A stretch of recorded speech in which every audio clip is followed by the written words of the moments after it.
வணக்கம். சைரசா YouTube channel மற்றும் Ranjith team இணைந்து வெளியிடும் 2026 சட்டமன்ற தேர்தல் கருத்து கணிப்பு. இந்த பதிவில் நாம் பார்க்க இருக்கும் தொகுதி கலசம்பாக்கம். இந்த கலசம்பாக்கம் தொகுதி உள்ளடக்கிய பகுதிகள் போலூர் வட்டத்தில் உள்ள சில பகுதிகள், கல்பட்டு, குப்பம், கல்குப்பம், வாலியூர், ஆனந்தபுரம், சமணமரத்தூர் வட்டத்தில் உள்ள சில பகுதிகள், குடக்கரை, ஒட்டாமங்கலம், கோவிலூர், கலசம்பாக்கம் வட்டம் மற்றும் செங்கம் வட்டத்தில் உள்ள சில பகுதிகள், புதுப்பாளையம் பேரூராட்சி போன்றவை இந்த சட்டமன்ற தொகுதிக்கு உட்பட்ட பகுதிகளாகும்.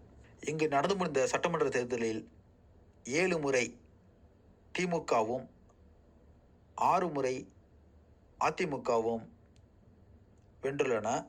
காங்கிரஸ் 2 முறையும் சுயேட்சை வேட்பாளர் 1 முறையும் இந்த பகுதியில் வென்றுள்ளார்கள்.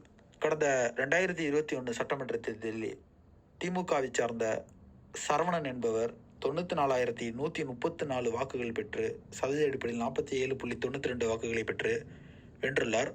அவரை தொடர்ந்து அதிமுகவை சேர்ந்த பன்னீர்செல்வம் 84,912 வாக்குகளை பெற்று தோல்வியடைந்துள்ளார். கிட்டத்தட்ட 43.23% வாக்குகளை வாங்கி தோல்வியுற்றுள்ளார்.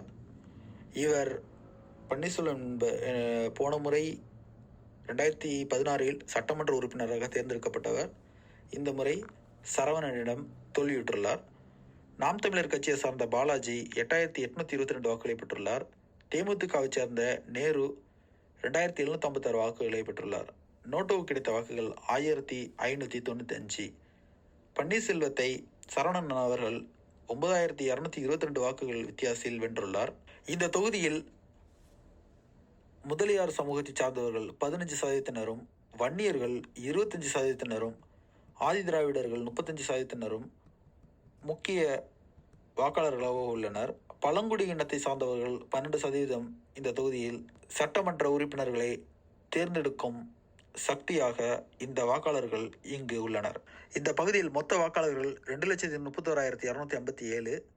இதில் ஆண்கள் 1,14,741, பெண்கள் 1,16,506. கடந்த 2021 சட்டமன்ற தேர்தலில் பதிவு செய்யப்பட்ட மொத்த வாக்குகள் 1,94,841. அதில் நோட்டுக்கு கிடைத்த வாக்குகள் 1,593. தற்பொழுது 2026 சட்டமன்ற தேர்தலுக்கான கருத்து கணிப்பு முடிவுகளை பார்க்கலாம். இதில் மக்களின் ஆதரவை பெற்று முதலிடத்தில் உள்ள கட்சி அதிமுக. கிட்டத்தட்ட 31% மக்களின் ஆதரவை பெற்று முதலிடத்தில் உள்ளது. 2ஆம் இடத்தில் திமுக 29% ஆதரவை பெற்றுள்ளது. 3ஆம் இடத்தில் தமிழக வெற்றிக் கழகம் 19% ஆதரவை மக்களிடத்திலிருந்து பெற்றுள்ளது.